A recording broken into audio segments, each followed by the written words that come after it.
They knew what they were doing, but it hadn't started there. 5 years earlier, I was just Joel Martin, ex-Marine turned long-haul trucker with a busted knuckle and a busted credit score. I was grinding out shipments for regional warehouses up and down the East Coast, sleeping in the back of my rig with cold coffee and a Glock under the seat. Then, one winter, I said screw it. Took what I had, bought 2 used box trucks, and started Apex Logistics out of a warehouse in Quincy. Word spread fast in Boston. We didn't miss deadlines. We didn't lose inventory. We didn't make excuses. Within a year, I was handling specialty routes for law firms, biotech labs, even high-end events. That's how I met Claire Caldwell. Her father's company was about to lose a major deal. The whole supply chain was a mess. I built a fix in 48 hours. No sleep, no screw-ups. Saved his ass, plain and simple. He offered me a handshake, a thank you bottle of Glenlivet, and suddenly I was standing in their boardroom, while guys with private school accents tried to act like I belonged. And Claire, she loved that part. Said I was different.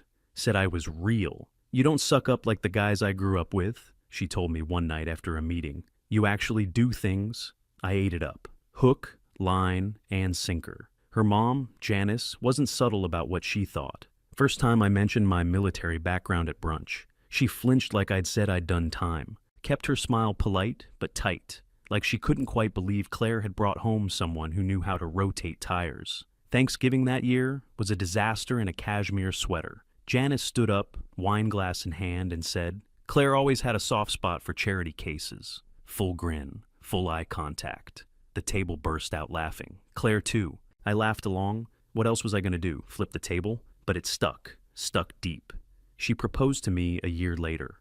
Her idea. Pitched it like a power move. Modern, edgy, unexpected.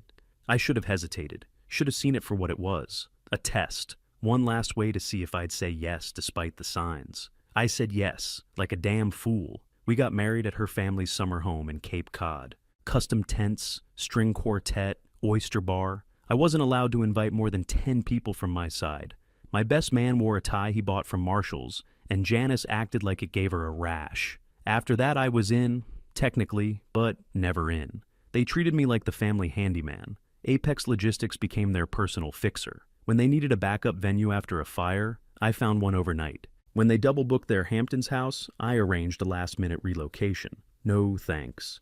No payment without chasing them. Just snide little, not bad for a guy with calluses compliments. They loved using me, hated respecting me. It started with an email. Janice wanted to throw her 65th in Rome. Not Napa, not Manhattan. Rome.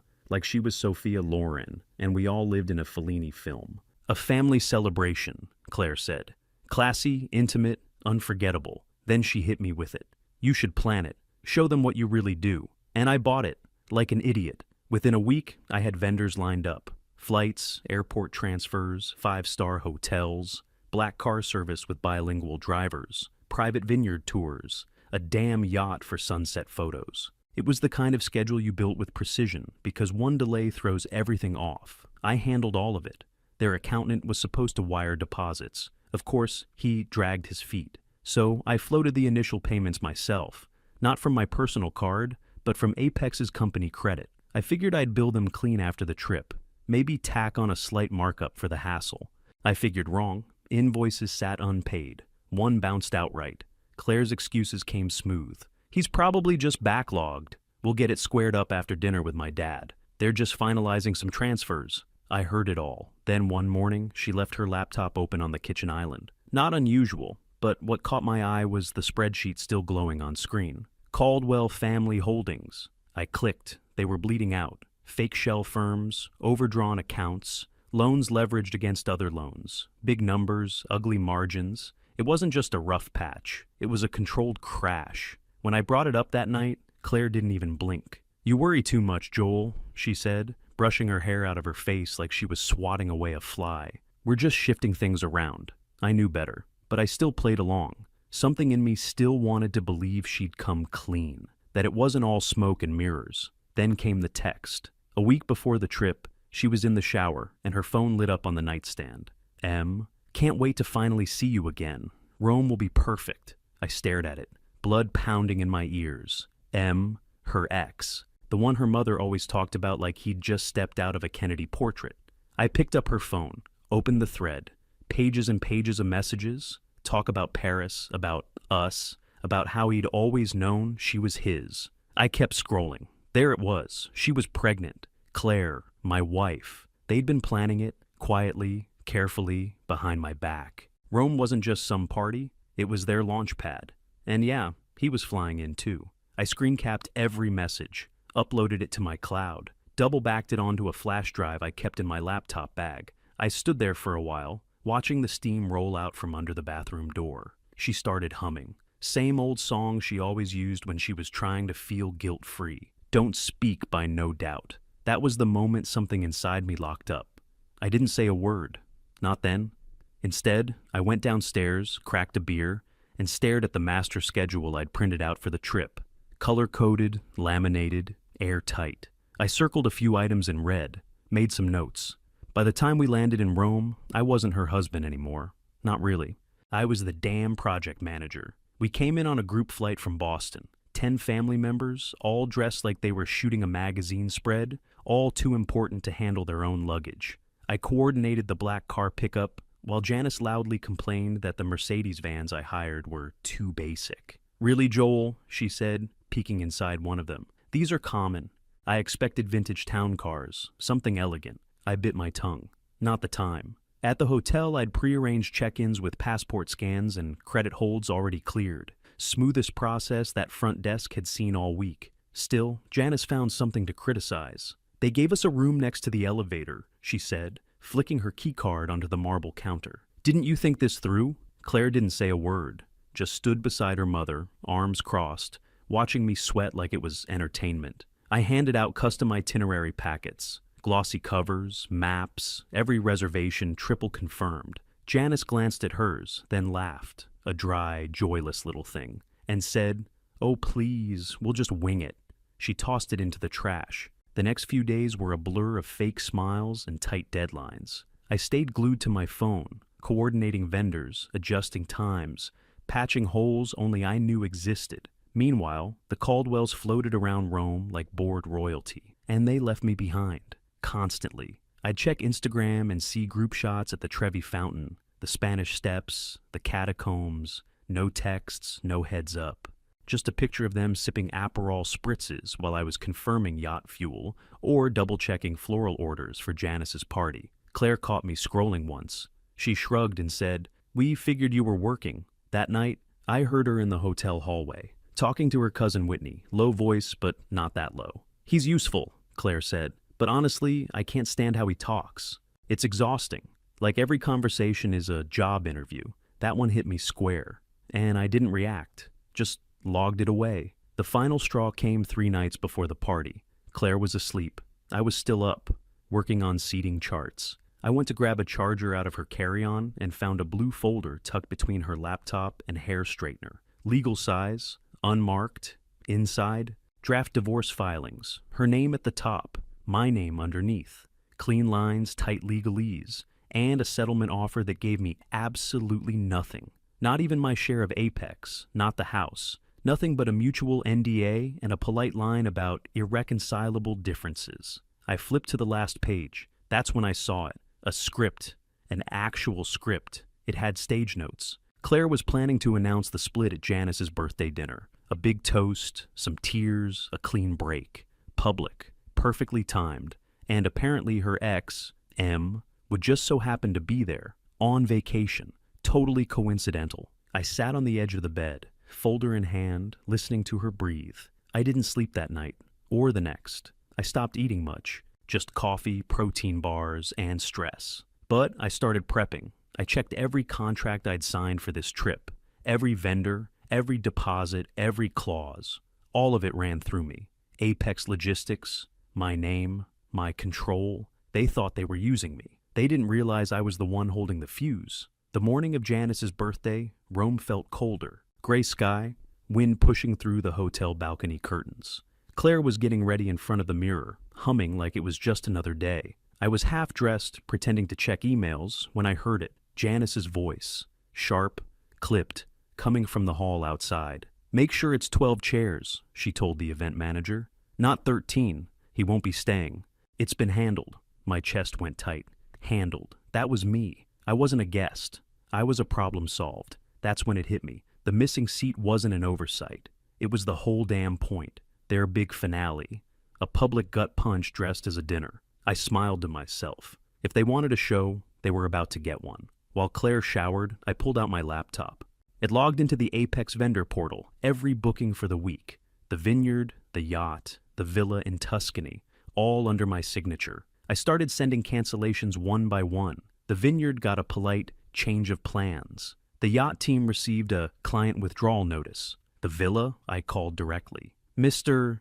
Martin, the manager said, should we process the refund to your company account? Yes, I told him, effective immediately. Within an hour, every wire started bouncing back to Apex. My company credit line, which had been stretched to cover their champagne dreams, began clearing in real time. 24 hours later, it'd be spotless. Meanwhile, I still made sure the dinner setup was flawless. Flowers imported from Milan, 5-course tasting menu, string trio. Let them enjoy the calm before the storm. I wasn't going to sabotage their party, not visibly. That would have given them a reason to call me bitter. I wanted them to feel untouchable right up until the ground gave out. Claire barely looked at me on the drive to the restaurant. She sat angled toward the window, scrolling through her phone like I wasn't there. I watched her reflection in the glass. Calm, rehearsed. She had no idea. We pulled up to the rooftop venue just before sunset. The view was perfect. The Colosseum in the distance, candles flickering, champagne on ice. Everything was exactly as she'd planned, or thought she had. Everyone started gathering around the long table. Janice, glowing in her custom gown. The brothers, their wives, cousins. Laughter everywhere. Then I saw it. 12 seats, not 13. The servers looked confused. One whispered to the hostess, pointing at me. I just stood there, hands in my pockets. Claire smiled like a cat who'd already eaten. Oops, she said, loud enough for everyone to hear. Guess we miscounted. A few nervous chuckles went around the table. No one met my eyes. I waited for someone, anyone, to offer me a chair. Nothing. The laughter died quick. The air felt heavier. I nodded once, kept my voice steady. Guess I'm not family. And then I turned and walked out. The servers froze. Janice called after me, but I didn't stop.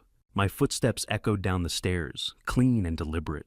I could feel my pulse settling with every step. The setup was complete. They just didn't know it yet. I sat across the street from the rooftop restaurant, elbows on my knees, jacket unbuttoned. From where I was, I had a perfect line of sight through the glass railing. 12 seats, 11 smiles. Claire looked radiant in that fake curated way she always pulled off for photos. I sent the final email. Subject line, execute hold. To Luca, the restaurant manager, body, initiate at 6:42, full confirmation. JM, Luca and I had worked together twice before, once on a gala, once on a diplomatic dinner. He respected clean contracts and quiet power. He didn't ask questions. At exactly 6:42, I watched him appear from the kitchen in a dark gray blazer, calm, professional. He walked straight to the head of the table, leaned down, and whispered something to Janice's husband, Bill. Bill's brow furrowed instantly. The confusion started there, like a ripple in a pond. Bill sat up, adjusted his cufflinks, and whispered something to Janice. She stiffened, eyes narrowing. Then she turned toward the kitchen, like she could force clarity with a glare. Luca was already gone. Claire glanced at her phone. I'd texted her seconds earlier. All bookings canceled. Your financial trail ends here. Her shoulders tensed. That smug glow drained right off her face. She looked at her dad, looked back at her screen. She tapped furiously, probably checking with the yacht captain, the villa, the vineyard, if she even had their numbers. Spoiler, she didn't. I held every contract. Bill started mumbling under his breath, voice rising just enough for Claire to flinch. Janice leaned across the table, trying to keep control. Her voice wasn't loud, but her hands were shaking. One of the cousins noticed and stood up, clearly clueless. I saw Claire look around, scanning the street like she already knew I was watching, like she could feel it. I stood, walked calmly across the street. No rush, no drama, just straight lines and clean steps. The hostess spotted me first and stepped aside like I belonged there. I walked straight to the table. You could have heard a pin drop between the cutlery. Janice turned, her face blotchy and tight. You can't do this, she snapped like it still mattered. I didn't blink. I already did. Every vendor deal was with me, not you. Claire stood. This is low. I looked her dead in the eye. Not as low as staging a divorce announcement with your ex in the audience. That one landed. She froze. Her dad went pale. Janice's jaw clenched, like she wanted to explode but didn't know which way to turn. I didn't raise my voice. I didn't throw a fit. I nodded once, turned around, and walked out. No yelling, no drama, just the kind of silence that sticks, the kind that echoes long after you're gone. I landed back in Boston 2 days later. Didn't even go home first. Just hit my office, dropped my bag, and started uploading files. Every screenshot, every vendor agreement, the asset trail I found on Claire's laptop, offshore transfers, the fake LLCs tucked under shell charities. All of it. My lawyer, Ruben, called me 20 minutes after the upload. Joel, he said, this is a career-making case. For both of us. Make it hurt, I told him. But make it clean. The Caldwells tried damage control fast. Janice had a junior associate reach out within 72 hours.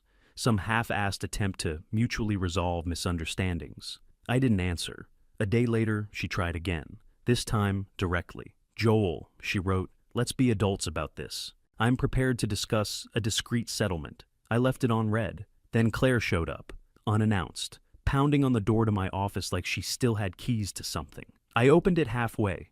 She was in full performance mode.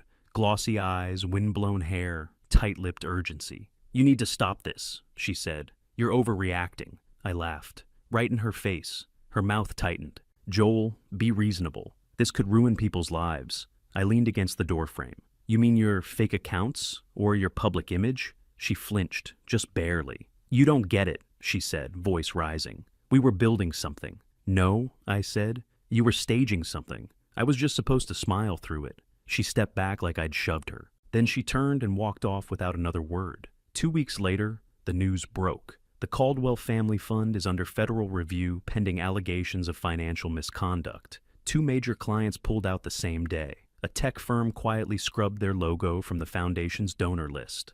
Janice's pet nonprofit shut down for restructuring. Donations dried up like someone had turned off a faucet. I didn't say a word publicly. Didn't need to. The calls started coming in. Not from press, from friends, old Marines, vendors, clients. Damn, man, one said. You handled that like a pro. No screaming, no headlines. Just straight to the jugular. Another buddy said, you burned down their name without lighting a match. Respect. I kept my replies short. There wasn't anything left to explain. Then, right before Christmas, Claire sent one last message. You could have had it all. I stared at it for a second, then typed back, I never did. Hit send. Deleted the thread. Blocked the number. I moved out 2 days after landing. Didn't say a word to Claire. Just packed what was mine and left the rest. I didn't need their antiques, their crystal glassware, or that stupid dinnerware with the Caldwell family crest stamped in gold like it meant something. I took my gear, my files, my dog-eared notebook full of vendor contacts, the ring, left it in the drawer with a note that said nothing. She'd know why.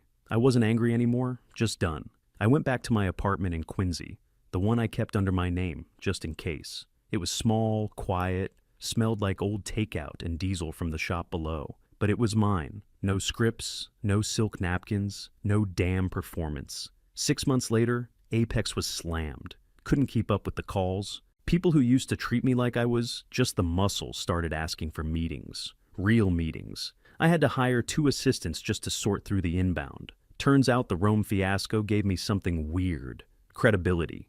Word spread. Not about what happened at the dinner exactly, but about how I handled it. Quiet, clean, effective. Reputation is a funny thing. 1 minute you're the guy who lifts boxes. The next, you're the guy who pulled the plug on a corrupt dynasty without raising your voice. I never saw Claire again in person. I heard she married the ex, the one her mother always wanted. They had the kid. Good for them. Seriously, I didn't hate her by then. I just didn't care. She'd built a life on image. I'd built one on execution. Time always reveals which one lasts longer. Sometimes, when I think back to that night, I picture the chair, that empty seat at the table. It wasn't a snub. It was a gift. Proof that I'd been forcing myself into a world that never wanted me. I thought if I worked hard enough, if I showed up every time, they'd let me in. But some tables aren't worth sitting at. And some families don't deserve a seat at your table. I belong somewhere else now. Turns out, that somewhere is wherever I say it is.